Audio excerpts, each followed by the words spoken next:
नमस्कार। आज का दिन आप सबके लिए शुभ हो, मंगलमय हो।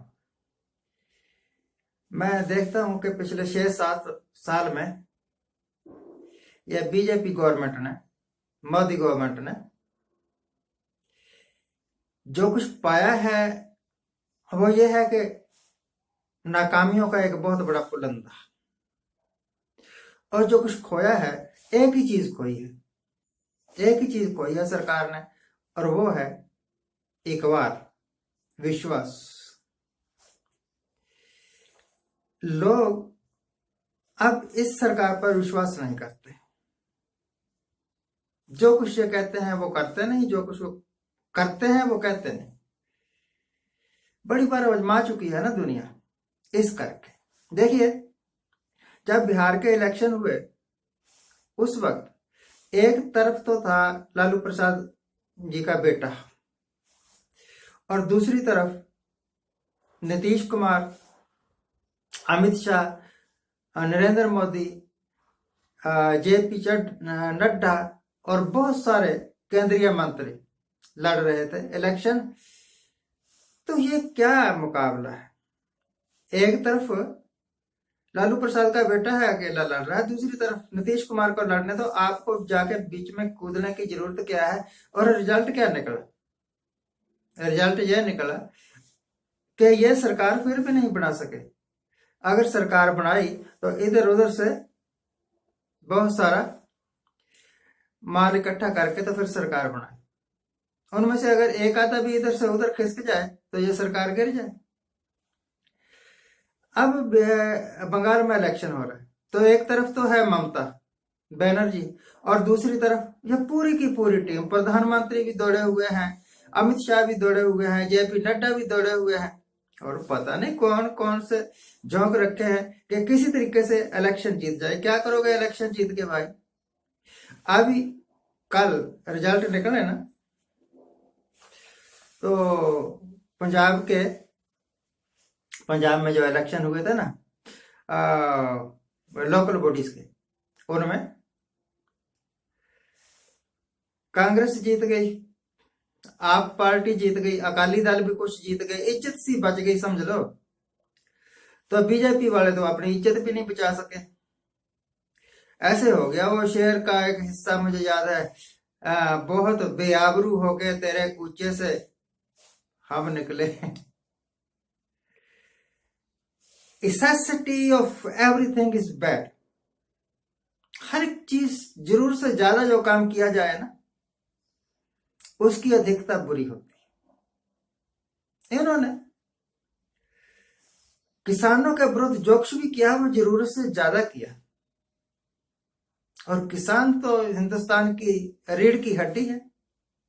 मुझे लगता है कि ट्रंप जिस तरह बेआबरू होकर निकला ना, उससे भी इन्होंने कोई सबक नहीं सीखा।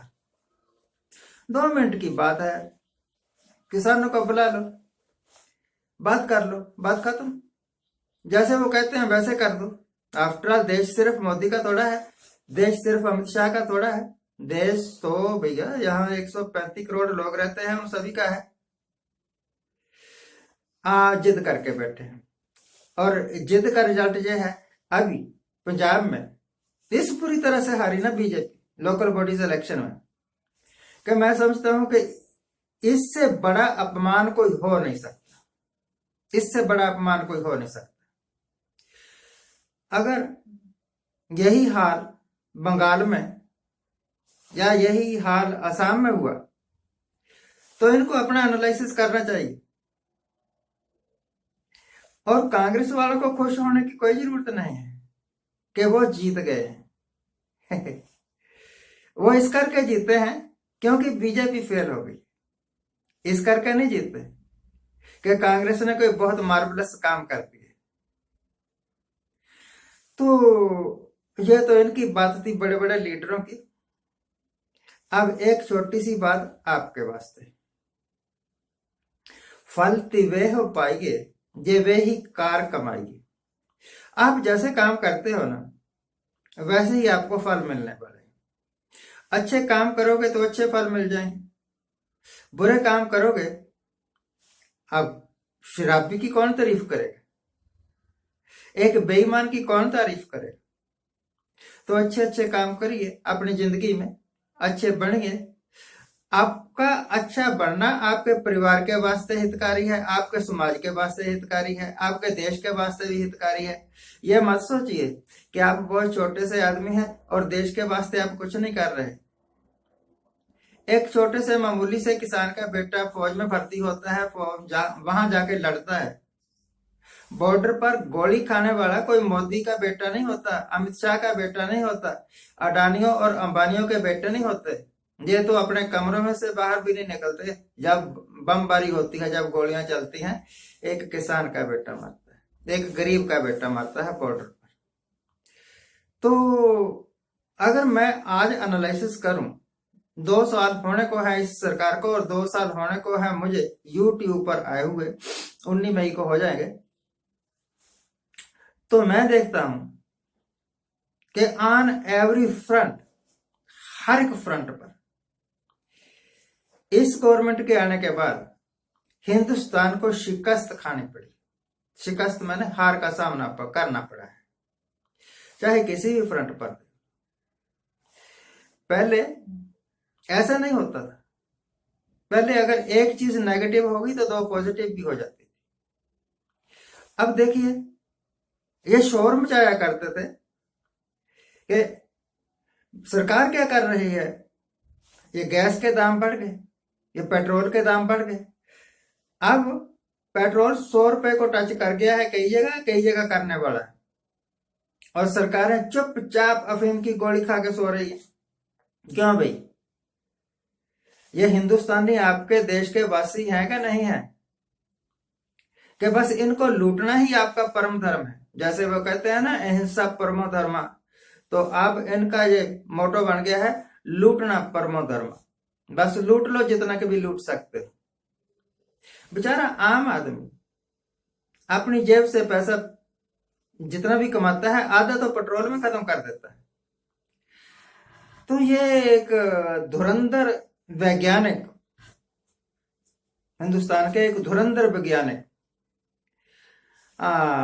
जिनकी छाती भी 56 इंच की है भाई, कहने लगे कि नाली से, गंदे नाली में गटर का पानी बहने वाली जो नालियां होती हैं, उसमें से गैस पैदा कर लेंगे, एलपीजी। आपके धुरंधर विज्ञान, और फिर पैदा कर भी दी। कईयों ने फेसबुक पर, सोशल मीडिया पर ये चलाया कि देखिए ये पकोड़े तले जा रहे हैं, ये जो गैस है ना, ये एक गंदे नाले में से पैदा की गई।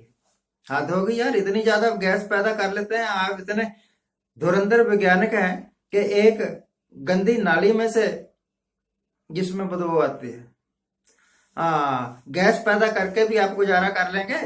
तो फिर ये गैस इतनी महंगी क्यों हो रही है? पेट्रोल इतना महंगा क्यों हो रहा है? हद ही हो गई। आपके वैज्ञानिक जो तजर्बे हैं वो सब ऐसे ही फ्रॉडबाजी ही है।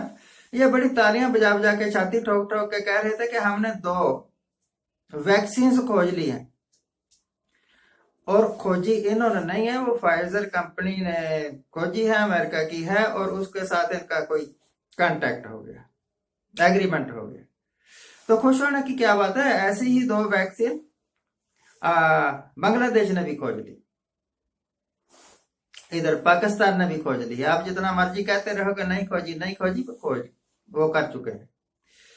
तो वही ऐसा कुछ करिए जिससे आपकी इज्जत बच जाए और देश को लाभ हो जाए। 3 कृषि कानूनों को लेकर जो आपने माया जाल रचा हुआ है, उसका कोई फायदा नहीं होने वाला। आप हार की तरफ बढ़ रहे हैं, और बाकियों का तो पता नहीं।